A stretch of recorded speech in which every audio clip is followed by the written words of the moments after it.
Start करते हैं अपन आज का लेक्चर, जिसमें अपन बच्चों कल देखे थे, किसके बारे में देखे थे, चार्ज के बारे में देखे थे। अपन हिस्ट्री ऑफ इलेक्ट्रोस्टैटिक थोड़ा सा बताया था मैं, और फिर अपन चार्ज किसको बोलते हैं देखे थे, है ना। चार्ज किसको बोलते हैं? चार्ज प्रॉपर्टी ऑफ मैटर होता है, जिसके कारण वो इलेक्ट्रिक फील्ड और मैग्नेटिक फील्ड प्रोड्यूस करता है। समझ गए बात को? फिर चार्ज के फैक्ट्स देखे थे बहुत सारे, है ना, जिसमें आता है क्या, चार्ज जो होता है वो क्या होता है बताओ। चार्ज जो होता है दो टाइप का होता है, एक पॉजिटिव चार्ज होता है और एक नेगेटिव चार्ज होता है। पॉजिटिव चार्ज मैं बोला किसको? प्रोटॉन को। नेगेटिव चार्ज मैं किसको बोला? इलेक्ट्रॉन को। अब पॉजिटिव चार्ज किसको बोलते हैं? जब कोई ऑब्जेक्ट या कोई बॉडी क्या करता है बताओ, अपने में से इलेक्ट्रॉन को लूज करता है। जब कोई बॉडी इलेक्ट्रॉन लूज करता है तो वो बॉडी क्या हो जाता है? पॉजिटिवली चार्ज हो जाता है। और नेगेटिवली चार्ज कब होता है? जब कोई बॉडी इलेक्ट्रॉन गेन करता है। इलेक्ट्रॉन गेन किया मतलब इलेक्ट्रॉन वो ले लिया, और जब इलेक्ट्रॉन गेन करता है तो वो नेगेटिवली चार्ज हो जाता है। क्लियर है बात? Okay sir. फिर दूसरा पार्ट में बताया था इस में आगे क्या, कि तुम्हारा जो चार्ज होता है वो क्या होता है? ट्रांसफरेबल होता है। ट्रांसफरेबल होता है इसका मतलब कि चार्ज को एक बॉडी से दूसरे बॉडी में ट्रांसफर किया जाता है। कैसे? कौन ट्रांसफर होता है? इलेक्ट्रॉन ट्रांसफर होता है। प्रोटॉन ट्रांसफर होता है क्या? नहीं, सिर्फ इलेक्ट्रॉन होता है। क्यों? क्योंकि प्रोटॉन जो होता है स्ट्रॉन्ग फोर्स ऑफ अट्रैक्शन से न्यूक्लियस में बाइंड रहता है, लेकिन जो इलेक्ट्रॉन होता है वो क्या होता है बताओ? वो ट्रांसफर हो जाता है, क्योंकि इलेक्ट्रॉन आउटर ऑर्बिट में होते हैं, जिससे उसका एनर्जी कम होता है, जिससे वो बाहर चले जाता है। ठीक है, तो इलेक्ट्रॉन ट्रांसफर होता है, ये दिमाग में रखना। तो चार्ज इज ट्रांसफरेबल। उसके बाद फिर देखेंगे अपन, जो चार्ज होता है वो इनवेरिएबल होता है। इनवेरिएबल मतलब कि चार्ज जब मोशन में आता है तो चार्ज के वैल्यू में कोई फर्क नहीं पड़ता। मतलब चार्ज का वैल्यू ना तो इंक्रीज होगा ना तो डिक्रीज होगा। किसके साथ? स्पीड के साथ। और चार्ज हमेशा मास के साथ एसोसिएट होता है। Charge is always associated with mass. इसका मतलब क्या है कि जो चार्ज होता है वो मास के बगैर नहीं हो सकता। समझ रहे हो? चार्ज है तो मास होगा ही होगा, बट मास जो होता है चार्ज के बगैर एग्जिस्ट करता है। मतलब बोल सकते हो क्या, charge can not exist without mass, but mass exist without charge. Okay. उसके बाद फिर देखेंगे जो चार्ज होता है वो क्या होता है? यूनिफॉर्म या सिमेट्रिक बॉडी में क्या होता है? यूनिफॉर्मली डिस्ट्रीब्यूट होता है, लेकिन इरेगुलर शेप्ड है। तो जहां पे रेडियस ऑफ कर्वेचर कम होता है वहां पे चार्ज का डेंसिटी क्या होता है? ज्यादा होता है, वहां पे ज्यादा डिस्ट्रीब्यूट होता है। और जहां पे रेडियस ऑफ कर्वेचर कम होता है, मतलब सॉरी ज्यादा होता है, वहां पे चार्ज डेंसिटी क्या होता है? कम होता है, वहां पे चार्ज कम डिस्ट्रीब्यूट होता है। इसका मतलब क्या हो गया कि जो चार्ज डेंसिटी है वो रेडियस ऑफ कर्वेचर के क्या होता है? इनवर्सली प्रोपोर्शनल होता है। रेडियस ऑफ कर्वेचर क्या होता है? इनवर्सली प्रोपोर्शनल होता है। अब जानते हैं लाइट चार्ज क्या करते हैं? रिपेल करते हैं, एक दूसरे को दूर फेंकते हैं। और अनलाइट चार्ज क्या करते हैं? एक दूसरे को अट्रैक्ट करते हैं। ये भी अपने को पता है। ठीक है, अब देखते हैं आगे। तो आगे अपन देखे चार्ज क्या होता है बताओ? स्केलर क्वांटिटी होता है। चार्ज क्या होता है? स्केलर क्वांटिटी होता है। चार्ज के पास कोई डायरेक्शन नहीं होता। ठीक है। उसके बाद चार्ज का यूनिट क्या होता है? चार्ज का यूनिट क्या होता है? कूलम होता है। तो चार्ज का एसआई यूनिट क्या होता है? कूलम। ओके। और एक कूलम इक्वल टू क्या होता है? एक एम्पियर सेकेंड। एम्पियर सेकेंड से उसको कंपैरिजन करते हैं अपन। उसके बाद दूसरा नंबर में आता है इसका सीजीएस यूनिट क्या होता है? तो सीजीएस यूनिट ऑफ चार्ज क्या होता है? State coulomb. क्या होता है? State coulomb. या फिर उसको और क्या बोलते हैं? Static coulomb. या फिर उसको और क्या बोलते हैं? Electrostatic unit. Electrostatic unit. या फिर उसको क्या बोलते हैं? फ्रैंकलिन बोलते हैं। इतना सारा बता दिए हैं। तो एक बात बताओ, एक कूलम और मतलब एसआई यूनिट और सीजीएस यूनिट में रिलेशन क्या होता है? तो एक कूलम होता है बच्चों 3 × 10⁹ इलेक्ट्रोस्टैटिक यूनिट, ESU। या बोल सकते हो 3 × 10⁹ फ्रैंकलिन, या फिर बोल सकते हो 3 × 10⁹ स्टेट कूलम बोल सकते हो। ठीक है। सीजी बोर्ड पूछ दिया एक नंबर में क्या है ना, what is the value of 1 coulomb charge in CGS unit, CGS system. यहाँ बता सकते हो कितना होता है? 3 × 10⁹ स्टेट कूलम होता है एक कूलम। Okay sir. और अलग और भी यूनिट होते हैं चार्ज के। तो क्या यूनिट होता है? और तो एक होता है क्या? फैराडे भी बोल सकते हैं अदर यूनिट में, बट मेन मैं बताया था क्या? इलेक्ट्रोमैग्नेटिक यूनिट होता है, या फिर उसको और क्या बोलते हैं अपन? एब कूलम बोलते हैं। क्या बोलते हैं? एब कूलम। अब एक कूलम इक्वल टू क्या होता है? एक coulomb equal to 1/10 electromagnetic unit, EMU। एक कूलम इक्वल टू 1/10 EMU होता है। होता है कि नहीं होता है? बिल्कुल होता है। तो सब देख लिए थे अपन। ओके। अब सबसे लार्जेस्ट यूनिट ऑफ चार्ज क्या होता है? फैराडे। फैराडे और फैराड में डिफरेंस है ना। सबसे लार्जेस्ट यूनिट क्या होता है? फैराडे। और एक फैराडे का वैल्यू कितना होता है? एक फैराडे का वैल्यू कितना होता है? 96,500 कूलम होता है कि नहीं होता? बिल्कुल होता है। इसके बाद एक फैराडे देख लिए, ये क्या है? Largest unit. तो स्मॉलेस्ट यूनिट क्या होता है? फ्रैंकलिन होता है। और एक फ्रैंकलिन कितना होता है? तो एक फ्रैंकलिन होता है 3.33 10 का पावर माइनस 10 क्या होता है? कूलम। या फिर इसको लिख सकते हैं 1/3 × 10 का पावर 9 कूलम, जो भी नीचे वाला अच्छा है बोलो। ओके, अब देखो सम अदर यूनिट्स बोलो। जैसे कि पहला देखा जाए एम सी लिखा है, तो स्मॉल एम और कैपिटल सी लिखे रहेगा, इसका मतलब होता है मिली कूलम। मिली कूलम, मिली कूलम। तो एक मिली कूलम जो होता है वो कितना होता है पता है? 10 का पावर माइनस 3 कूलम होता है। जब भी वर्ड मिली मिला, मिली मतलब क्या होगा? 10 का पावर माइनस 3। एक म्यू सी लिखा है, म्यू और कैपिटल सी लिखे रहेगा, इसका मतलब होता है क्या? Micro coulomb. क्या होता है? Micro coulomb. माइक्रो कूलम मतलब 10 का पावर माइनस 6 कूलम हो जाएगा। माइक्रो, माइक्रो मतलब होता है 10 का पावर माइनस 6। क्लियर है बात? वैसे तीसरा नंबर दिखा रहेगा 1 एनसी दिखे रहेगा। एनसी मतलब क्या हो जाएगा? Nano coulomb. क्या होता है? Nano coulomb. नैनो कूलम मतलब होता है 10 का पावर माइनस 9 कूलम हो जाएगा। 10 का power minus 9 coulomb. Fourth number देखो फिर 1 पीसी आ गया। पीसी मतलब हो जाएगा क्या? Pico coulomb. क्या होता है? Pico coulomb. तो पिको कूलम कितना हो जाएगा? 10 का पावर माइनस 12 कूलम हो जाएगा। क्लियर है बात? Okay sir. तो पिको मतलब होता है 10 का पावर माइनस 12। नैनो आसान है सर, नैनो से 9 आ रहा है, इसलिए 10 का पावर माइनस 9 नैनो से। यस, कैसे याद रख सकते हो इसको? क्लियर है? अब मैं थोड़ा सा एक्स्ट्रा और बात करता हूं इसमें। तो एक्स्ट्रा बात करेंगे तो और क्या आ जाएगा यहाँ पे सम पार्टिकल्स के चार्ज और उसका मास को देखते हैं अपन। ठीक है, तो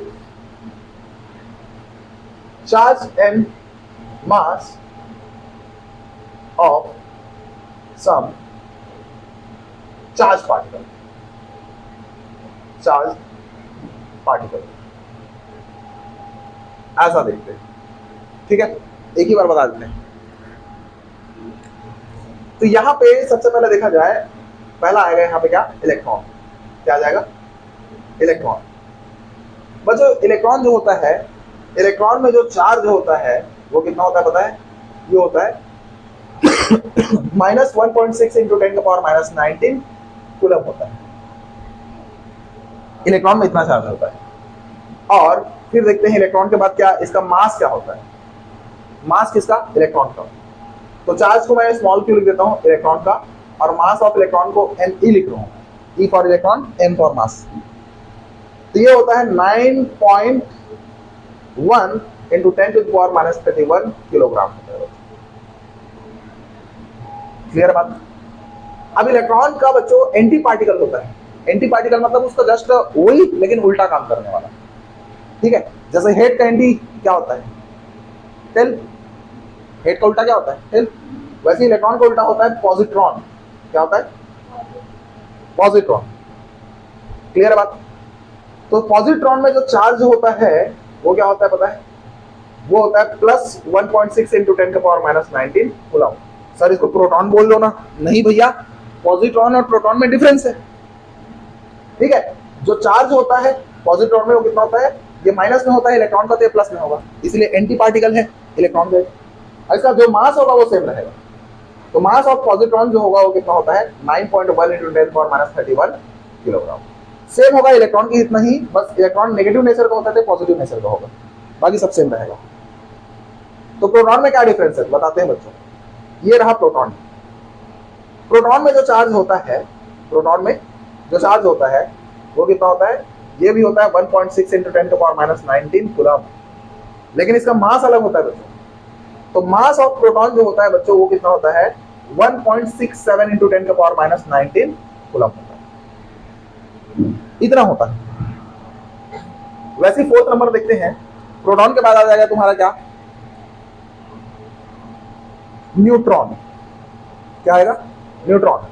न्यूट्रॉन में जो चार्ज होता है वो कितना होता है, तो न्यूट्रॉन बच्चों चार्ज होता ही नहीं है, न्यूट्रॉन चार्जलेस, जीरो होता है, न्यूट्रल होता है, न्यूट्रॉन से न्यूट्रल बोल दो, लेकिन इसका मास होता है, तो मास ऑफ न्यूट्रॉन जो होता है वो भी 1.67 इंटू 10⁻⁹ कूलम, दोनों का सेम है बोल दो। लेकिन फैक्ट में याद रखना कि मास ऑफ न्यूट्रॉन हमेशा ग्रेटर देन होता है मास ऑफ प्रोटॉन से, फैक्ट ये, mass of neutron mass of proton से क्या होता है, हमेशा ज्यादा होता है। क्लियर बात। फिफ्थ नंबर में आ जाएगा, प्रोटॉन न्यूट्रॉन हो गया, अल्फा पार्टिकल होता है बच्चों। अल्फा पार्टिकल बच्चों इसका मतलब ये होता है हीलियम होता है। क्या होता है, हीलियम होता है। तो 2 4 क्या है सर, तो हीलियम का एटॉमिक नंबर कितना होता है 2, एटॉमिक मास कितना होता है 4, ऐसा बोल सकते हैं, हीलियम 2 4। तो अल्फा पार्टिकल हीलियम एटम के इक्वल होता है। क्लियर बात। इसका मतलब अल्फा पार्टिकल में चार्ज कितना होता है, कितना है, तो जितना एटॉमिक नंबर होता है वही तो चार्ज होता है। एटॉमिक नंबर किसको बोलते हैं, the number of proton in a atom. ठीक है, तो किसी भी हीलियम एटम में जितने प्रोटॉन होते हैं वही उसका क्या होगा, एटॉमिक नंबर। हीलियम का एटॉमिक नंबर क्या होता है बताओ 2, इसका मतलब वहां पे नंबर ऑफ प्रोटॉन कितना होगा 2, यदि 2 प्रोटॉन है तो 2 इलेक्ट्रॉन भी होगा। क्यों, क्योंकि कोई भी ऑब्जेक्ट नॉर्मली क्या होता है, न्यूट्रल होता है। कोई भी ऑब्जेक्ट नॉर्मली क्या होता है, न्यूट्रल। न्यूट्रल मतलब समझ रहे हो, जैसे कि मान चलो यहाँ पे बच्चों ये क्या है, एक सिल्वर है, मान चलो सिल्वर नहीं है तब भी बोल रहा हूँ, मान चलो ये सिल्वर है। अब ये सिल्वर है तो क्या हो जाएगा बताओ, अब ये सिल्वर है तो ये गुड कंडक्टर ऑफ इलेक्ट्रिसिटी होगा। अब गुड कंडक्टर ऑफ इलेक्ट्रिसिटी है तो मेरा करंट मारना चाहिए, मार रहेगा, मार रहेगा, नहीं मार रहा, क्योंकि यहाँ पे जितना नंबर ऑफ प्रोटॉन है उतना ही नंबर ऑफ इलेक्ट्रॉन है। और पहली बात तो फ्लो करेगा नहीं, यहाँ पे चार्ज भी रहेगा, मान चलो ये चार्ज भी रहेगा तो क्या फ्लो करेगा, वो फ्लो ही नहीं करेगा। चार्ज कब फ्लो करता है, जब पोटेंशियल डिफरेंस होता है। पोटेंशियल डिफरेंस नहीं होगा तो चार्ज फ्लो नहीं करेगा। जैसे कि 2 बाल्टी में पानी भर दिया ऐसा और यहाँ पाइप से कनेक्ट कर दिए, तो बच्चों इसमें ज्यादा पानी और इसमें कम पानी रहेगा, तभी तो यहाँ पे पानी फ्लो होगा, है ना, यहाँ से यहाँ। अब दोनों में पानी का लेवल सेम कर दो लो, फ्लो होगा क्या, नहीं, क्योंकि इन दोनों का अभी जब ज्यादा इधर पानी है इधर कम पानी है, मतलब यहाँ क्या है, पोटेंशियल डिफरेंस। और सेम लेवल में आ गया तो पोटेंशियल डिफरेंस क्या हो जाएगा, 0। पानी का फ्लो करेगा जब पोटेंशियल डिफरेंस रहेगा। तो वैसे चार्ज का फ्लो करता है जब पोटेंशियल डिफरेंस होता है, तो चार्ज ऐसे ही नहीं फ्लो करेगा। तो एक और बात बता रहा हूँ, यहाँ पे नेट चार्ज होगा क्या, तो नेट चार्ज यहाँ क्या होगा 0। सिल्वर में net charge 0, iron net charge 0, किसी भी बॉडी में नेट चार्ज क्या रहता है 0। कब, नॉर्मली। क्यों, क्योंकि जितना नंबर ऑफ प्रोटॉन होता है उतना ही नंबर वहां है क्या होता है, इलेक्ट्रॉन होता है। जितना नंबर ऑफ प्रोटॉन होता है उतना ही नंबर ऑफ इलेक्ट्रॉन होता है, इसलिए। ठीक है, यहाँ पे देखो चार्ज कितना है 2 किसका है, प्रोटॉन। तो जितना चार्ज प्रोटॉन का है उसका दोगुना होगा, तो 2 टाइम्स चार्ज ऑफ प्रोटॉन, मतलब 2 इंटू कितना होगा 1.6 इंटू 10⁻⁹ कूलम बोल सकते हो। तो प्रोटॉन के चार्ज का दोगुना होगा, तो कर दिया, मल्टीप्लाई कर सकते हो, लेकिन मैं नहीं करूंगा। मास जो होगा क्या होगा 4 टाइम्स होगा प्रोटॉन के मास का। तो प्रोटॉन का मास कितना है, एमपी मान के चलो, तो उसका 4 गुना होगा। इसका मतलब 4 इंटू 1.67 इंटू 10⁻⁻27 kg हो जाएगा। समझ गए बात को। ये अल्फा पार्टिकल हो जाएगा तुम्हारा। यहाँ मान चलो ऐसा आ गया तुम्हारा न्यूट्रॉन आ गया। अब न्यूट्रॉन क्या है, आइसोटोप्स है ना, हाइड्रोजन का आइसोटोप्स होता है।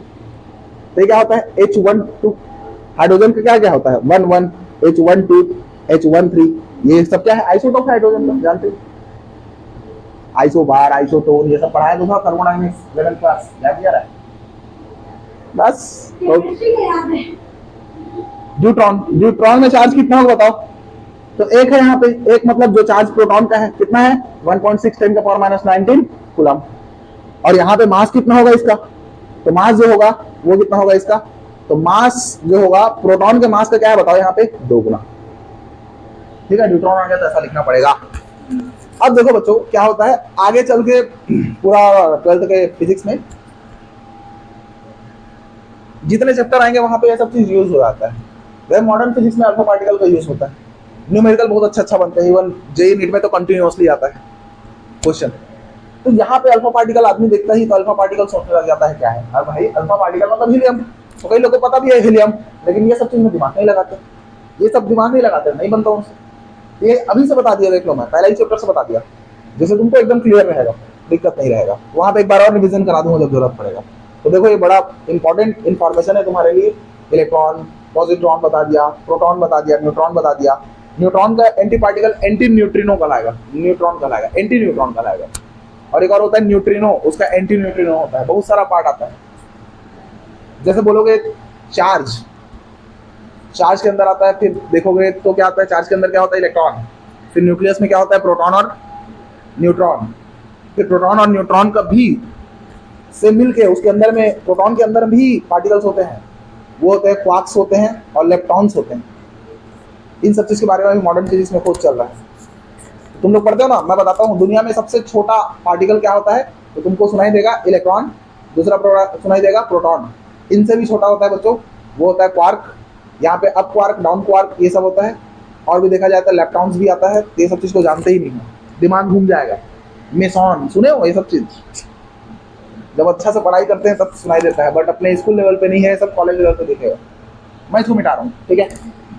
अब देखते हैं प्रॉपर्टीज ऑफ चार्ज। तो अभी तक क्या बता रहे थे, इतना चार्ज के बारे में कौन बताता है भाई, मत बताओ, 2 दिन हो गया। तो प्रॉपर्टीज ऑफ चार्ज में आता है बच्चों 3 टाइप का प्रॉपर्टी मेन होता है यहाँ पे। तो पीछे बताया था फैक्ट था, तो फैक्ट को प्रॉपर्टी नहीं बोल सकते हो, लेकिन मेन प्रॉपर्टी जो है वो दिखता है, जो यूज होता है, जिससे क्वेश्चन भी बनते हैं, वो ये 3 प्रॉपर्टी है। पहला होता है additivity of charge. Additivity of charge क्या होता है, मान चलो बच्चों यहाँ पे कोई एक सिस्टम, क्या एक सिस्टम, इस सिस्टम का नेट चार्ज मान चलो कितना है बच्चों, Q। इस सिस्टम के अंदर बहुत सारे चार्ज हैं, यहाँ पे चार्ज Q1 है, यहाँ पे चार्ज Q2 है, यहाँ चार्ज Q3 है। ऐसा करते करते यहाँ पे चार्ज कितना है, N चार्ज है, Qn चार्ज। तो यहाँ बोल सकते हो लेट, है ना, चार्जेस इन एनी सिस्टम भी कितना है बताओ, Q1, Q2, Q3, ऐसा करते करते कहां तक है, Qn तक। देन नेट चार्ज, है ना, इन सिस्टम में नेट चार्ज कितना होगा, तो उसको लिख देते हैं Q इज इक्वल टू क्या होता है, Q1 plus Q2 plus Q3 plus करते करते करते कहां तक आता है, Qn। इसी को बोलते हैं एडिटिविटी ऑफ चार्ज। सर मजा नहीं आया, तो मजा वर्डिंग में आएगा, सुनो। तो ये क्या है, नॉर्मल जुड़ गया, क्यों, चार्ज क्या है, स्केलर क्वांटिटी। स्केलर क्वांटिटी है, सीधा जोड़ सकता हूँ। बट याद रखना बच्चों, चार्ज 2 टाइप का होता है, पॉजिटिव चार्ज भी होता है, नेगेटिव चार्ज भी होता है। तो पॉजिटिव चार्ज भी रख सकता हूँ यहाँ पे, नेगेटिव चार्ज भी रख सकता हूँ यहाँ पे, ठीक है। तो यहाँ पे स्टेटमेंट इसका ये बोलेगा, the net charge of any system, the net charge of any system is algebraic sum of all the charges in the system, all the charges in the system। तो किसी सिस्टम का नेट चार्ज जो होता है वो किसके equal होता है, algebraic sum of all the charges, algebraic sum of all the charges present in the system, present in the system। यहां पे लिखूंगा स्टेटमेंट इसका क्या हो जाएगा, net charge of any system is equals to the algebraic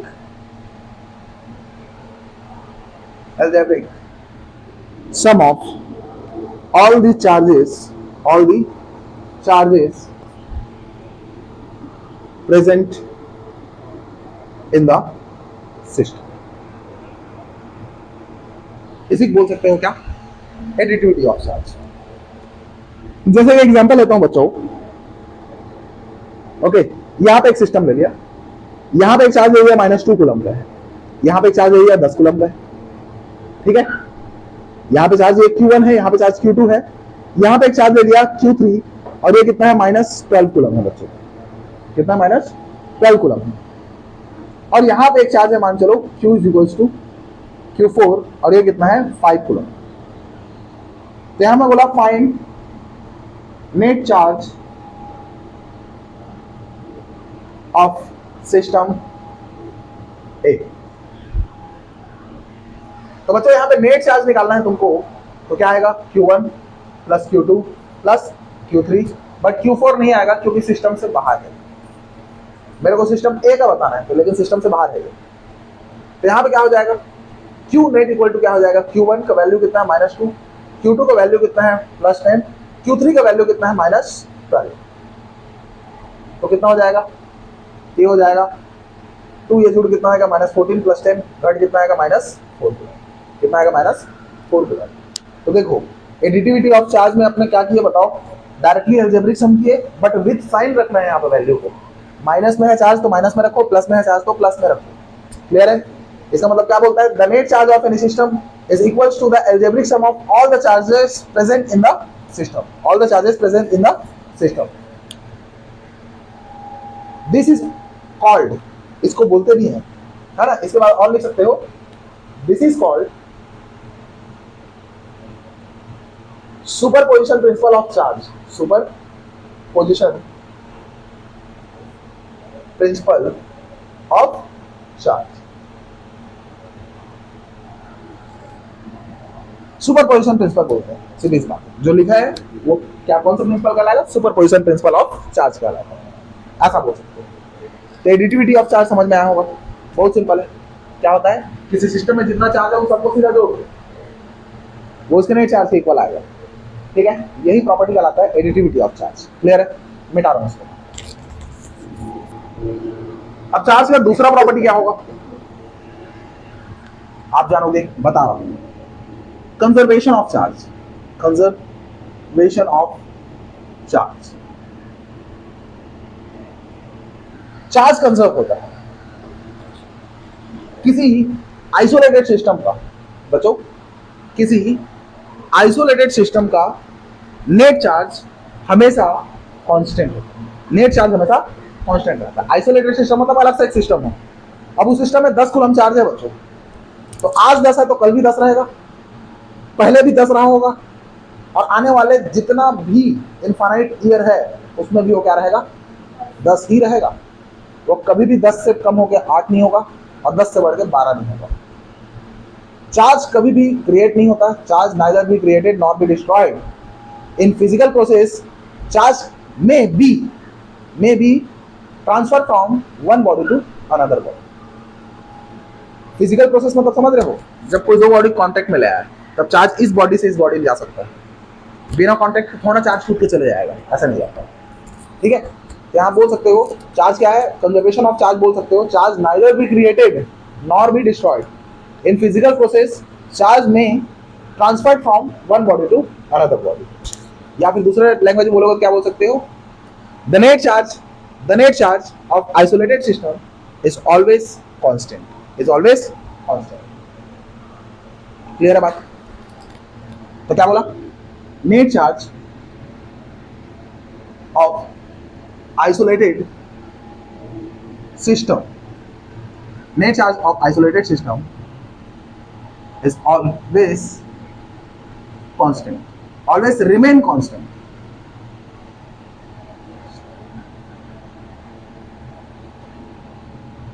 या फिर इसी बोल सकते हो क्या, charge neither be created nor be destroyed in physical process, in any physical process. It may transferred from one body to another body.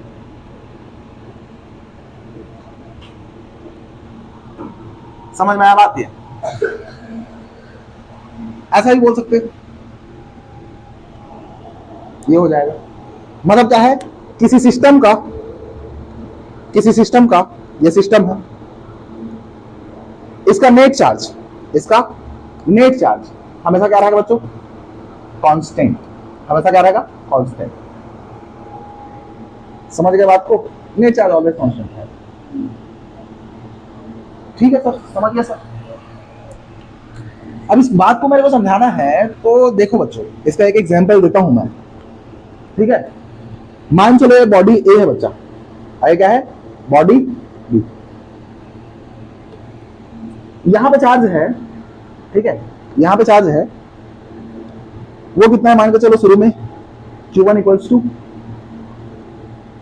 1 coulomb, और यहां पे चार्ज है Q2 इक्वल टू 2 कूलम। अब यहां पे कुछ प्रोसेस हुआ है ना, कुछ प्रोसेस हुआ जिससे इसके पास चार्ज ज्यादा है, इसके पास चार्ज कम है, इसका चार्ज इसमें चले गया, इसका चार्ज इसमें चले गया मान के चलो बच्चों। अब चले गया तो कितना चले गया? तो मान चलो 0.5 उसमें चले गया, तो ए के पास कितना हो जाएगा चार्ज बताओ? एक पास अब हो जाएगा 1.5 कूलम हो जाएगा, और बी के पास जो चार्ज हो जाएगा अब कितना हो जाएगा मान के चलो, इसमें कम कर दो 0.5, तो कितना हो जाएगा? 1.5 कूलम होगा। क्यों? क्योंकि बच्चे इसमें काट 0.5 कूलम चार्ज इसके पास चले गए, तो इसका बढ़ गया चार्ज, बढ़ गया तो 1.5 हो गया ये, और इसका घट जाएगा कितना हो जाएगा? 1.5 कूलम हो जाएगा ये भी, 0.5 घटा देंगे तो। यहाँ पे बच्चों देखो नेट चार्ज देखो कितना है? 1 + 2 कितना है? 3 कूलम। यहाँ भी नेट चार्ज देखो बच्चों कितना है? 1.5 + 1.5 जोड़ कितना आएगा? 3 कूलम। देखो इस सिस्टम का टोटल चार्ज कितना था? 3 कूलम। चार्जिंग वाला प्रोसेस होने के बाद फिर से कितना हो गया बताओ? 3 कूलम ही है। देखो ए के पास पहले चार्ज 1 था लेकिन अब 1.5 है, और बी के पास पहले चार्ज 2 कूलम था लेकिन अब कितना है? 1.5 है। तो मतलब बी का चार्ज कम हो गया, ए का चार्ज ज्यादा हो गया। तो देखो ए और बी का चार्ज बदल गया, अलग अलग हो गया, लेकिन पूरा सिस्टम का जो चार्ज है वो क्या है बताओ? कांस्टेंट। 3 कूलम वहां पे है, 3 कूलम यहाँ पे है। इसका मतलब यहाँ पे एक और बात बोल सकते हो, net initial charge of system is equals to net final charge of system. मतलब क्या? इनिशियल चार्ज इक्वल टू क्या हो जाएगा? फाइनल। इसी बोलते हैं कंजर्वेशन ऑफ चार्ज। आदमी कभी भी सुनाई देता conservation of charge, conservation of energy, conservation of mass, एक ही बात बोलता है, mass neither be created not be destroyed, वैसे charge neither be created not be destroyed, वैसे बोलेगा energy neither be created not be destroyed. मतलब तो समझ ले भैया, कितना neither be created not be destroyed करते रहेगा उसको। तो मतलब यहाँ पे ये है कि भैया कभी भी चार्ज कंजर्व है, इसका मतलब क्या है? नेट चार्ज हमेशा कांस्टेंट रहेगा। इसका मतलब इनिशियल टोटल चार्ज जो है वो फाइनल टोटल चार्ज के इक्वल है। तो कभी भी कंजर्वेशन ऑफ चार्ज आया तो ये वाला आप डेफिनेशन दे सकते हो समझाने के लिए, बट ये पता होना चाहिए बच्चों, जितना इनिशियल होगा उतना ही फाइनल होगा। कंजर्वेशन ऑफ मोमेंटम, तो net initial momentum equal to क्या होता है? Net final momentum. मतलब कि नेट मोमेंटम क्या होता है? किसी बॉडी का कांस्टेंट होता है। Conservation of angular momentum, conservation of energy, conservation of energy मतलब क्या हो जाएगा? Net initial energy equal to net final energy, या net energy of system is always constant. यही बात बोलोगे? Okay sir. तो इस तरीके से मैं तुम लोग को सफलतापूर्वक कंजर्वेशन ऑफ चार्ज को समझा पाया। समझ में आया? कंजर्वेशन ऑफ चार्ज क्या है? किसी बॉडी का नेट चार्ज निकालना है तो net initial charge equal to क्या होगा? Net final charge. समझ गए बात को? अब यहाँ पे देखेंगे अपन थर्ड प्रॉपर्टीज ऑफ चार्ज जो है क्या? Quantization of charge. Quantization of charge.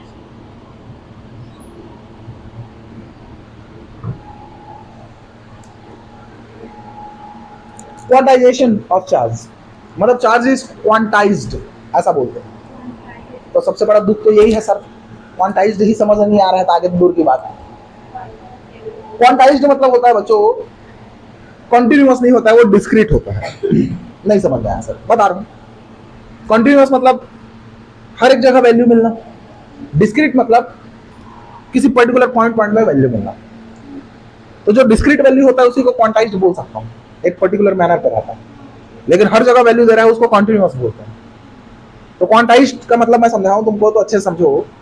जैसे कि मैं एक फ्रूट शॉप गया, और फ्रूट शॉप में क्या किया मैं, वहां बोला भैया हाफ बनाना देना, हाफ एप्पल देना। दौड़ा दौड़ा पिटेगा, हाफ को मैं अचार डालूंगा। बेटा लेना है तो एक एप्पल ले, एक दर्जन एप्पल ले, या 1 किलो एप्पल ले, वो ऐसा बोलेगा। मतलब देखा जाए तो एप्पल मेरे पास आएगा, काउंटिंग एप्पल आएगा। ऐसा थोड़ा है 1 किलो एप्पल करने के लिए आधा एप्पल काट देता है। भाई 5 एप्पल कर रहे हैं तो 1 किलो थोड़ा ज्यादा हो रहा है, एक एप्पल को आधा काटूंगा तो हो जाएगा क्या 1 किलो। आधा काट रहा है क्या, आधा काट के हमको देगा तो हम समझ जाएंगे, आधा उससे मांगेंगे तो वो भी समझ जाएगा, आधा मैं क्या करूंगा क्योंकि वो खराब हो जाएगा। मतलब ये मेरे को समझ में आ गया कि मेरे को बनाना चाहिए तो मेरे को बनाना पूरा पूरा मिलेगा। 1 बनाना ले बेटा, 2 बनाना ले, 3 बनाना ले। ये बस मंदिर में बस होता है, आधा आधा बनाना दे देते हैं, काट काट के ले बेटा खा ले प्रसाद। भाई देना है देखे, केला दे देते तो अलग बात था। लेकिन फ्रूट शॉप में जाओगे तुमको ऐसे ही रहेगा, आधा बनाना कोई नहीं देगा, बनाना पूरा मिलेगा। वैसे बच्चों यहाँ पे चार्ज भी क्वांटाइज्ड होता है। मतलब कि यहाँ पे 1 इलेक्ट्रॉन होगा, 2 इलेक्ट्रॉन होगा, 3 इलेक्ट्रॉन होगा, 1000 इलेक्ट्रॉन होगा, करोड़ इलेक्ट्रॉन होगा, 525 इलेक्ट्रॉन होगा। लेकिन यहाँ पे आधा इलेक्ट्रॉन, 3/4 इलेक्ट्रॉन नहीं, 5/9 इलेक्ट्रॉन नहीं। यहाँ पे इलेक्ट्रॉन होगा 1 इलेक्ट्रॉन, 2 इलेक्ट्रॉन, 3 इलेक्ट्रॉन। मतलब मैं बोलूं किसी बॉडी में सबसे मिनिमम चार्ज कितना हो सकता है, तो मैं बोलूंगा सबसे मिनिमम चार्ज होगा 1 इलेक्ट्रॉन। किसी बॉडी में सबसे मिनिमम चार्ज है मतलब उसके पास 1 इलेक्ट्रॉन तो होगा ही ना, और उसके पास 1 इलेक्ट्रॉन चार्ज होगा। मैं ऐसा थोड़ा ना बोलूंगा किसी बॉडी में 0.009 इलेक्ट्रॉन है, ऐसा तो हो ही नहीं सकता। भाई इलेक्ट्रॉन होगा तो 1 इलेक्ट्रॉन होगा, 2 इलेक्ट्रॉन होगा, 4 इलेक्ट्रॉन होगा, ऐसा होगा। ठीक है, अब कुछ लोग बहस करने के लिए मेरे पास आ जाएंगे, भाई इलेक्ट्रॉन आप बोल रहे हो 1 इलेक्ट्रॉन 2 इलेक्ट्रॉन, यहाँ पे आधा इलेक्ट्रॉन होता है प्लस माइनस में, जिसको क्वार्क्स बोलते हैं। एक अप क्वार्क होता है, एक डाउन क्वार्क होता है। भिड़ जाएंगे 4 क्वार्क के बारे में मेरे पास आने के लिए, तो थोड़ा रुको मैं बताता हूँ। जो क्वार्क है बच्चों वो आता है जैसे कोई भी एटम होता है, एटम के अंदर इलेक्ट्रॉन होता है ना, उसके सेंटर में जो होता है, एटम का सेंटर में जो होता है न्यूक्लियस होता है। उस न्यूक्लियस में क्या होता है, न्यूट्रॉन और प्रोटॉन होते हैं। उस न्यूट्रॉन और प्रोटॉन है ना के अंदर और छोटे पार्टिकल्स होते हैं जो इलेक्ट्रॉन्स और क्वार्क्स फॉर्म में होते हैं। तो सबसे पहली बात मैं एक ही बात बता दिया था बच्चों तुम लोग को, किसी कंडक्टर से मेरे को इलेक्ट्रॉन निकालना आसान है कि नहीं है, बिल्कुल आसान है। इलेक्ट्रॉन को मैं फ्लो करा सकता हूँ, मूव करा सकता हूँ, निकाल सकता हूँ, उसको सरफेस में ला सकता हूँ। लेकिन प्रोटॉन को सरफेस में ला सकता हूँ क्या, नहीं ला सकता हूँ। क्यों नहीं ला सकता हूँ, इसलिए नहीं ला सकता हूँ क्योंकि जो प्रोटॉन होता है न्यूक्लियस में स्ट्रॉन्ग न्यूक्लियर फोर्स से क्या होता है, बाइंड होता है। तो वहां से मैं प्रोटॉन को निकाल ही नहीं सकता। तो प्रोटॉन को मेरे को निकालना है, प्रोटॉन को मेरे को निकालना है तो मेरे को बहुत ज्यादा एनर्जी देना पड़ेगा।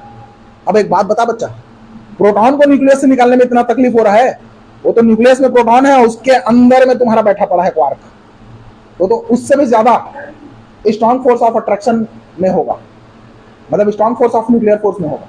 क्यों, क्योंकि एक बात बताओ, न्यूक्लियर फोर्स लगता है बहुत स्मॉल डिस्टेंस बच्चों, 10⁻15 मीटर से कम रहता है तब जाकर लगता है। कौन क्या लगता है, न्यूक्लियर फोर्स लगता है। तो प्रोटॉन और न्यूट्रॉन के बीच का डिस्टेंस 10⁻15 मीटर के आसपास होता है, कम उससे। अब मैं बोला क्या, ये पार्टिकल्स जो है क्वार्क्स, वो किसके अंदर है, क्वार्क्स किसके अंदर है, प्रोटॉन और न्यूट्रॉन के अंदर में है। अब प्रोटॉन न्यूट्रॉन बड़ा हो गया कि नहीं हो गया उसके सामने, क्वार्क्स सामने हो गया। तो एक बात बताओ, प्रोटॉन न्यूट्रॉन एक दूसरे से इतना डिस्टेंस में है तो उसके अंदर में जो पार्टिकल है क्वार्क्स, वो तो और कम डिस्टेंस में होंगे ना, तो ज्यादा स्ट्रॉन्ग फोर्स में कौन होगा, क्वार्क्स होंगे। मतलब कि क्वार्क को मैं सरफेस में ला ही नहीं सकता, तो क्वार्क को ट्रांसफर करने का बात तो दूरी है साहब, उसके बारे में बात ही नहीं कर सकता ना। मैं क्वार्क को कैसे ट्रांसफर करूंगा, क्वार्क ट्रांसफर नहीं होगा। तो ट्रांसफर कौन होता है, इलेक्ट्रॉन। तो सीधी बात है, यहाँ पे ट्रांसफर जो इलेक्ट्रॉन हो रहा है वही उसी का बात करूंगा ना मैं, कि यहाँ पे 1 इलेक्ट्रॉन 2 इलेक्ट्रॉन। तो यहाँ पे मैं यही बता रहा था क्वांटाइजेशन ऑफ चार्ज में बच्चों, ये समझो क्वांटाइजेशन ऑफ चार्ज में, क्वांटाइजेशन का मतलब मैं समझाया कि यहाँ पे किसी बॉडी में 1 electron 2 electron 4 electron 10 electron 15 electron ये हो सकता है। मतलब इलेक्ट्रॉन का इंटीग्रल मल्टीपल हो सकता है, इलेक्ट्रॉन का इंटीग्रल मल्टीपल हो सकता है। लेकिन यहाँ पे आधा इलेक्ट्रॉन, 3/4 इलेक्ट्रॉन, 5/9 इलेक्ट्रॉन ये पॉसिबल नहीं है। इसी को बोलते हैं क्वांटाइजेशन ऑफ चार्ज। क्लियर बात। तो चार्ज ये बोलता है क्वांटाइजेशन ऑफ चार्ज के हिसाब से क्या होता है, चार्ज है ना of any body is always integral multiple of electron. Electron का ऑलवेज इंटीग्रल मल्टीपल में होता है बच्चों। इसका मतलब क्या है? इसका मतलब यह है कि किसी सिस्टम, किसी बॉडी का चार्ज जो है Q है मान के चलो, तो किसके इक्वल होगा? E के। तो किसी बॉडी में एक इलेक्ट्रॉन होता है क्या? नहीं भैया, और ज्यादा हो सकता है, बहुत का सारा हो सकता है। ये इंटीग्रल मल्टीपल ऑफ इलेक्ट्रॉन होता है। तो इंटीग्रल मल्टीपल मतलब n का मल्टीप्लाई कर दो। तो सर n क्या है? तो n इंटीजर है बच्चों। तो इंटीजर क्या है? अरे भैया plus minus 1 plus minus 2 plus minus 3 ऐसा करते करते ले सकते हैं, या यहाँ पे प्लस माइनस लगा लो, प्लस माइनस यहाँ से हटा दो, तो 1 2 3 ऐसा करते ले सकते हैं। तो n है क्या सर? बच्चों n है नंबर ऑफ इलेक्ट्रॉन। n है क्या? Number of electron. तो किसी बॉडी में n का वैल्यू 1 रख दिया कितना आएगा? 1 इलेक्ट्रॉन। 10 रख दिया कितना आएगा? 10 इलेक्ट्रॉन। 1000 रख दिया कितना आएगा? 1000 इलेक्ट्रॉन। 10 का पावर 11 रख दिया तो कितना आएगा? 10 का पावर 11 इलेक्ट्रॉन आ जाएगा। तो n शो करता है किसको? नंबर ऑफ इलेक्ट्रॉन को। तो मेरे को क्या समझ में आया? क्वांटाइजेशन ऑफ चार्ज क्या होता है? Charge of any body is always integral multiple of electron. ठीक है, तो Q इज इक्वल टू क्या होता है? Plus minus any. यहाँ पे E क्या है? इलेक्ट्रॉन। E क्या है? इलेक्ट्रॉन, जिसमें इलेक्ट्रॉन का वैल्यू होता है -1.6 इंटू 10 का पावर -19 कूलम, और n क्या है? नंबर ऑफ इलेक्ट्रॉन, और Q क्या है? Net charge. क्लियर है बात? यस सर, क्लियर है। तो यहाँ पे एक एग्जांपल बताता हूं, मैं बोलूंगा is 0.8 into 10 power -19 coulomb charge, है ना, ऑन एनी बॉडी पॉसिबल। मैं बोला किसी बॉडी में 0.8 into 10 power -19 coulomb charge possible है क्या? यहाँ पे पहले बात तो मेरे को बना के देखना पड़ेगा, ऐसा जान नहीं पाऊंगा। तो इसके जगह सॉल्यूशन करोगे बच्चों तो क्या करोगे? गिवन है, तो गिवन है बच्चों, तुमको चार्ज कितना गिवन है बताओ? 0.8 इंटू 10 का पावर -19 कूलम, इतना चार्ज गिवन है। अब by quantization of charge, by quantization of charge, तो क्वांटाइजेशन ऑफ चार्ज से बता सकते हो Q इज इक्वल टू क्या होता है? n। Q is equal to क्या होता है? n। तो n का वैल्यू निकालूंगा तो कितना आएगा बताओ? E मल्टीप्लाई में, तो इधर किस में आएगा? डिवाइड में। इधर किस में आएगा? डिवाइड में। तो n इज इक्वल टू कितना आएगा? Q का वैल्यू रखो कितना है? 0.8 10 का पावर -19, और E का वैल्यू रखो, तो E का वैल्यू कितना है? 1.6 10 का पावर -19। सर माइनस को भूल गए आप, मेरे को माइनस से मतलब नहीं है, मेरे को नंबर से मतलब। तो 10 का पावर -19 10 का पावर -19 कट जाएगा, डेसिमल बाद एक डिजिट, डेसिमल बाद एक डिजिट, डेसिमल हट जाएगा, तो 8/16। तो 8 से कटेगा 1 टाइम में, 8 से कटेगा 2 टाइम में, तो 1/2। तो एक बात बताओ बच्चों, 1/2 मतलब क्या हो गया? आधा। तो आधा इलेक्ट्रॉन होगा क्या? यहाँ बोलोगे, है ना? ये क्या है बताओ? फ्रैक्शन में है। किसमें है? फ्रैक्शन में है। हेंस बोल सकते हो यहाँ पे, है ना? नो, 0.8 इन 10 पावर -19 कूलम चार्ज, है ना, ऑन एनी बॉडी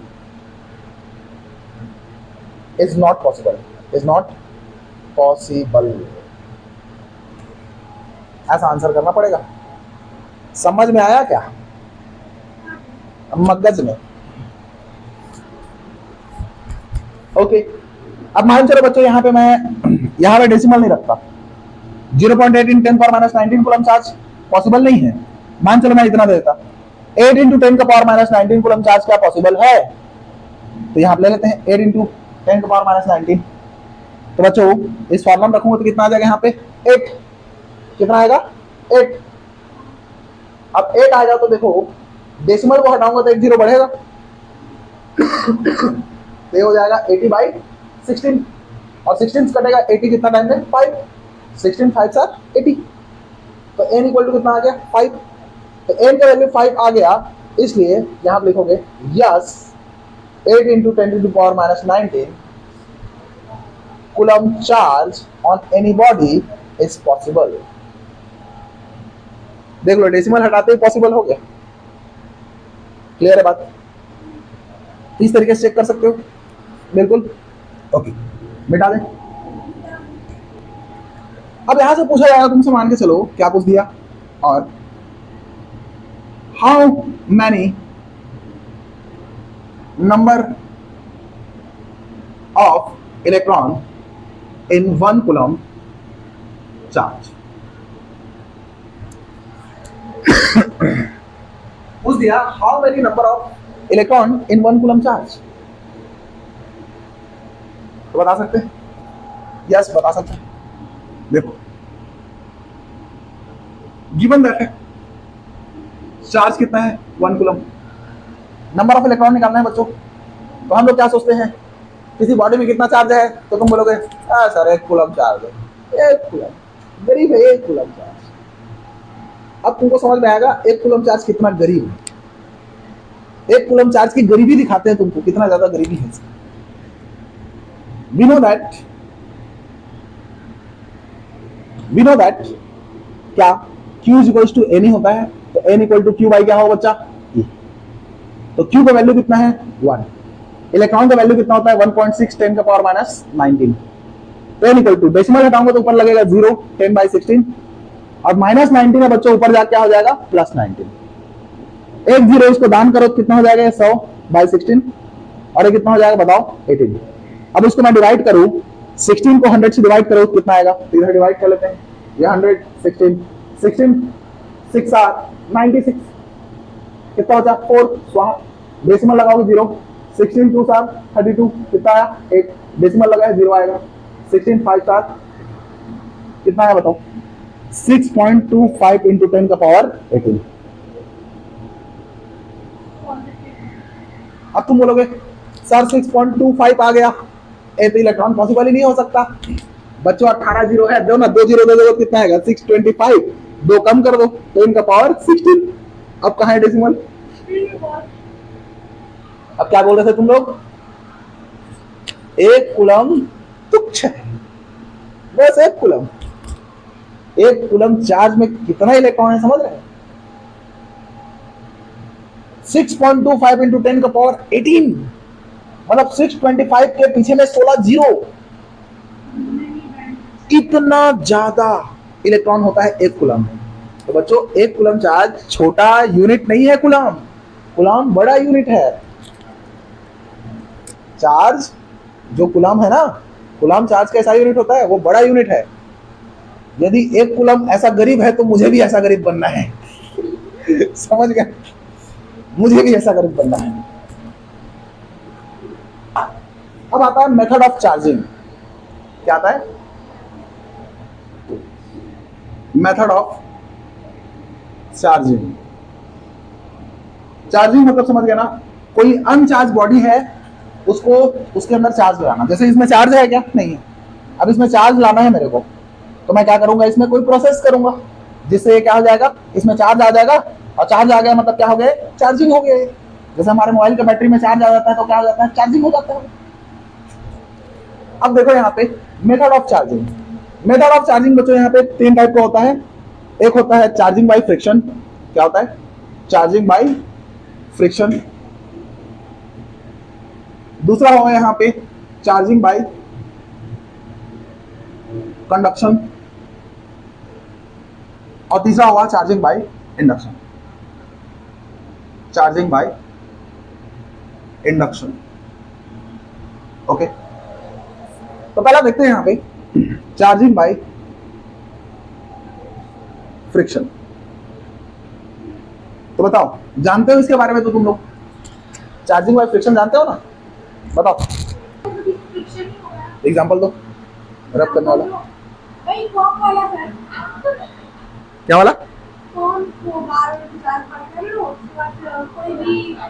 तो है ना कॉम्ब और अपने हेयर में क्या होता है बताओ, फ्रिक्शन होता है जब उसको अपन चलाते हैं। When comb is driving on my hair, then there is friction. Due to this, comb gets charged and also my hair gets charged.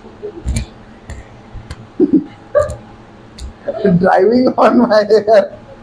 तो और क्या बोलेंगे उसको, चला ही रहे हेयर में।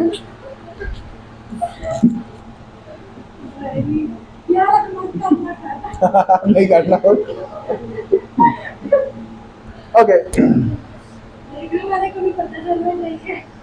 चार्जिंग बाय फ्रिक्शन देखा जाए तो इसको अपन आज का जो लेक्चर है इलेक्ट्रोस्टैटिक शुरुआत से ही अपन देखते आ रहे हैं। जब मैं बताया था थेल्स ऑफ मिलेटस के बारे में तो वो बताया था एम्बर, है ना, और एम्बर के ऊपर क्या करते हैं, क्लॉथ को अपन रब करते हैं।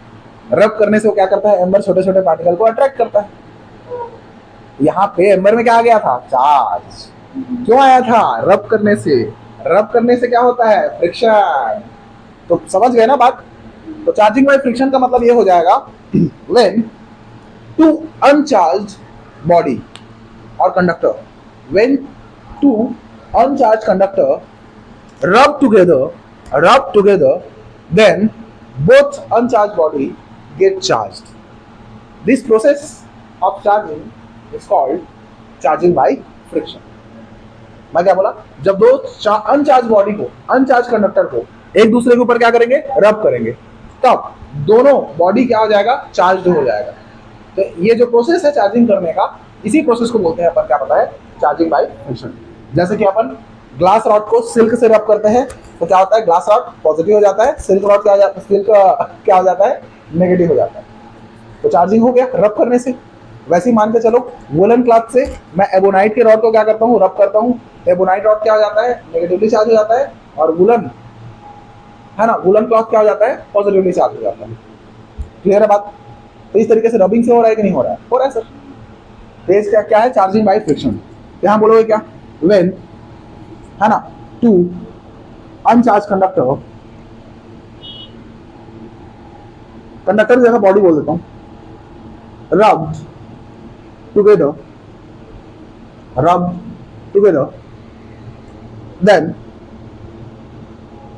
बोथ बॉडी गेट चार्ज्ड,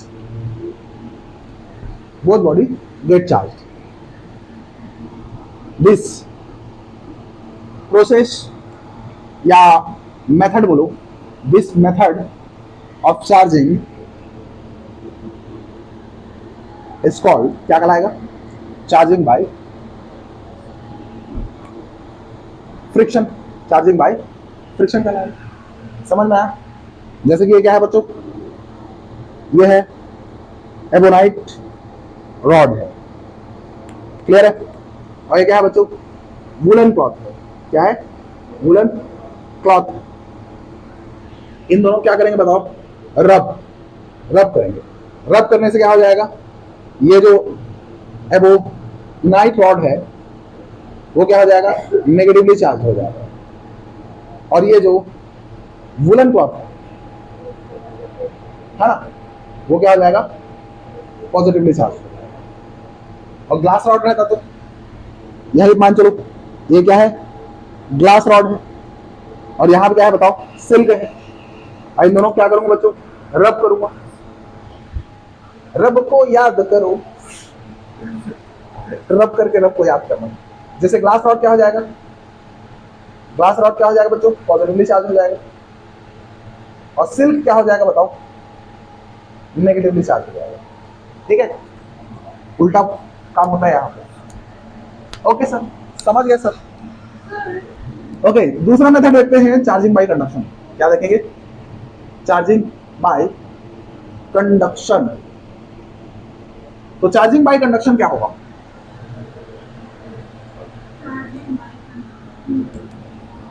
तो चार्जिंग बाय कंडक्शन यहां देखो बच्चों, जैसे कि मैं दो बॉडी को, कंडक्शन मतलब कि यहाँ पे दो बॉडी को मेरे कांटेक्ट में लाना पड़ेगा।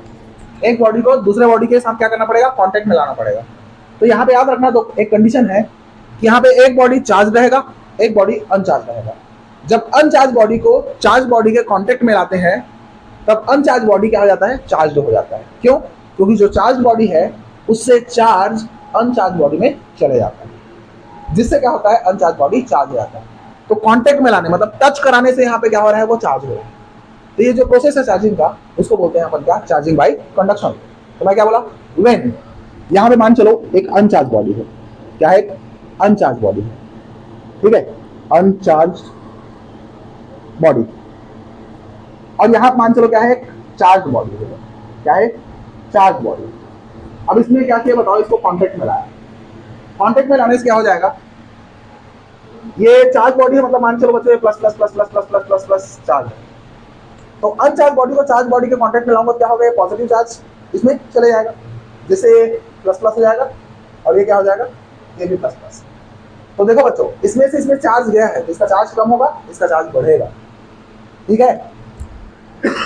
यहाँ पे 5 कूलम है तो 5 कूलम, अब यहाँ पे 5 कूलम नहीं रहेगा, क्योंकि इसमें का चार्ज इसमें चले गया, इसके पास 0 चार्ज था। तो मान चलो इसमें 2 कूलम चार्ज चले गया, तब यहाँ पे 3 कूलम चार्ज रहेगा। तभी देखो यहाँ पे कितना है, 0 और ये 5, कितना हो गया टोटल 5, 2 और 3 कितना हो गया 5। कंजर्वेशन ऑफ चार्ज वैलिड हुआ कि नहीं हुआ?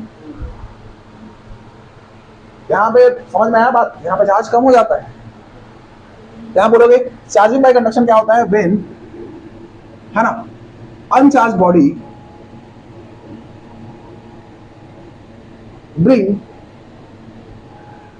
in contact with charged body,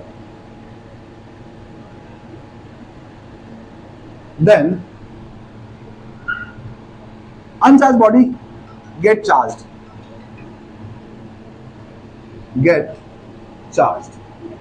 clear है बात? अनचार्ज बॉडी क्या हो जाता है, चार्ज हो जाता है।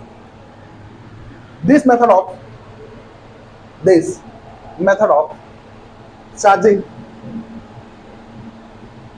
is called, क्या कहलाता है, charging by conduction, charging by conduction, clear है बात? तो चार्जिंग बाय कंडक्शन इस तरीके से होगा। इसके पास 0 कूलम है, मान चलो इसके पास 5 कूलम है, तब ये क्या हो गया, इन दोनों कांटेक्ट में लाएंगे। तो कांटेक्ट में लाएंगे तो ये मैटर करता है कि इसमें 3 कूलम, इसमें 2 कूलम है बोल रहे हैं। तो देखो उसमें कितना चार्ज आएगा वो डिपेंड करता है बॉडी के सरफेस पे। दोनों मान चलो आइडेंटिकल बॉडी है, तो आइडेंटिकल है, दोनों में आधा आधा हो जाएगा। ये 2.5, तो ये भी कितना होगा 2.5। आइडेंटिकल नहीं है, कुछ अलग अलग टाइप का शेप है, तो उसके हिसाब से चार्ज अलग अलग वे से जाता है, ठीक है। ऐसे कंफर्म नहीं बता सकते कि दोनों में इक्वल ही चार्ज आएगा, ठीक है। तो चार्जिंग बाय कंडक्शन समझ में आ गया होगा। When uncharged body bring contact with charged body, then uncharged body get charged. This method of charging is called charging by conduction. अब तीसरा होता है यहाँ पे चार्जिंग बाय इंडक्शन। क्या होता है, चार्जिंग बाय इंडक्शन। फिर लेक्चर समाप्त करते हैं। तो चार्जिंग बाय इंडक्शन में क्या होगा, यहां बच्चों अपन क्या करते हैं, यहां भी वही रहेगा, एक चार्ज बॉडी रहेगा, एक चार्ज्ड बॉडी रहेगा, एक अनचार्ज बॉडी रहेगा। तो अनचार्ज बॉडी को चार्ज बॉडी के पास लाएंगे, कांटेक्ट में नहीं लाएंगे, पास में लाएंगे, तब जो चार्ज अनचार्ज बॉडी है वो क्या हो जाएगा, चार्ज हो जाएगा। इस मेथड को अपन बोलते हैं चार्जिंग बाय इंडक्शन। इंड्यूस हो जाएगा चार्ज उसमें। कैसे, देखो ये मान चलो बॉडी है बच्चों, क्या है, पॉजिटिवली चार्ज है। क्या है, पॉजिटिवली चार्ज है। आइए मान चलो एक बॉडी है, इसको बोलूंगा अनचार्ज बॉडी, अनचार्ज बॉडी। अब मैं इसको क्या किया बताओ, है ब्रिंग्स, है ना, नहीं है, इसके पास लाए, इन दोनों को अनचार्ज बॉडी को इसके पास लाया। पास लाऊंगा तो क्या हो जाएगा, पास लाऊंगा बच्चों को जो नियरर सरफेस है, ये plus plus plus plus plus plus plus plus plus plus है, इसमें पॉजिटिव चार्ज। अब इस बॉडी में क्या है बताओ, ये बॉडी न्यूट्रल है। न्यूट्रल है मतलब जितना प्रोटॉन है उतना ही इलेक्ट्रॉन है, या जितना पॉजिटिव चार्ज है उतना ही नेगेटिव चार्ज है। तो बताओ ये plus minus plus minus plus minus ऐसा जोड़ा में होगा कि नहीं होगा, बताओ, ऐसा जोड़ा में होगा, ठीक है। अब पास आने से क्या होगा, ये पॉजिटिव जो है, जितना पॉजिटिव चार्ज है वो इस पॉजिटिव क्या करेगा बताओ, रिपेल करेगा। इतना दम नहीं है रिपेल करने का, ये एक्चुअल में क्या करेगा, ये सब पॉजिटिव है, इससे ये जो इलेक्ट्रॉन है वो अट्रैक्ट होगा। ये जितने इलेक्ट्रॉन है नेगेटिव चार्ज है वो इसके तरफ क्या होगा, अट्रैक्ट होगा। अट्रैक्ट होगा तो ये नेगेटिव चार्ज यहां से कूद के कहां पहुंच जाएगा, यहां पहुंच जाएगा। तो इधर का जो नेगेटिव चार्ज है ये पॉजिटिव को खाली देखेगा, ये पॉजिटिव खाली देखेगा तो ये नेगेटिव चार्ज यहां पे आ जाएगा इसको बंद करने के लिए। तो इधर क्या हो जाएगा, इधर सिर्फ क्या बचेगा, पॉजिटिव, और इधर क्या आ जाएगा, सिर्फ नेगेटिव। इस तरीके से तुम बोल सकते हो जो नियरर सरफेस है, जो अनचार्ज बॉडी का, चार्ज बॉडी का जो नियरर सरफेस है उसमें क्या आ जाएगा, वो क्या हो जाएगा, नेगेटिवली चार्ज हो जाएगा, और जो फार्दर सरफेस है वो क्या हो जाएगा, पॉजिटिवली चार्ज हो जाएगा। तो बताओ यहाँ पे कोई टच वच कराया क्या, मैं कांटेक्ट में लाया क्या, नहीं, लेकिन चार्ज बॉडी के पास में लाते ही ये क्या हो गया, चार्ज हो गया। और जैसे इसको दूर ले जाऊंगा तो इसका चार्ज क्या हो जाएगा, ये दोनों एक दूसरे के पास आ जाएगा, चार्ज 0। यहाँ पे अनचार्ज बॉडी को, है ना, कांटेक्ट में लाने के बाद अलग अलग कर दूंगा तो इसका चार्ज 0 नहीं होगा, इसका चार्ज एक बार हो गया 2 कूलम आ गया तो 2 कूलम ही रहेगा। लेकिन यहाँ पे एक अनचार्ज बॉडी को चार्ज बॉडी के पास आया, और पास लाने से क्या हो गया बताओ, ये नियरर सरफेस क्या हो गया, नेगेटिवली चार्ज हो गया, और फादर सरफेस क्या हो गया, पॉजिटिवली चार्ज हो गया। और जैसे ही इस चार्ज बॉडी को दूर हटा दूंगा ये वापस अनचार्ज हो जाएगा, वापस अनचार्ज हो जाएगा। क्यों? क्योंकि माइनस और प्लस एक दूसरे के पास में आ जाएगा, ठीक है, न्यूट्रल कर देगा एक दूसरे को। यहाँ बोल सकते हो चार्जिंग बाय इंडक्शन किसको बोलते हैं? When uncharge body bring nearer या bring close to charge body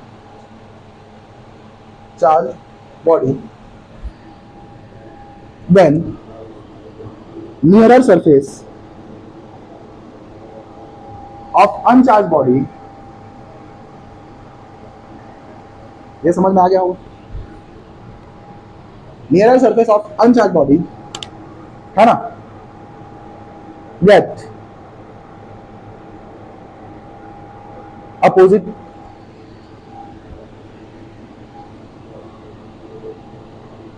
charged and farther surface get, है ना, क्या बोलेंगे इसको, सेम, या फिर बोलेंगे लाइक चार्ज। क्लियर है बात? इसको बोलेंगे चार्जिंग बाय इंडक्शन। ठीक है, आज का लेक्चर यहाँ पे खत्म करते हैं।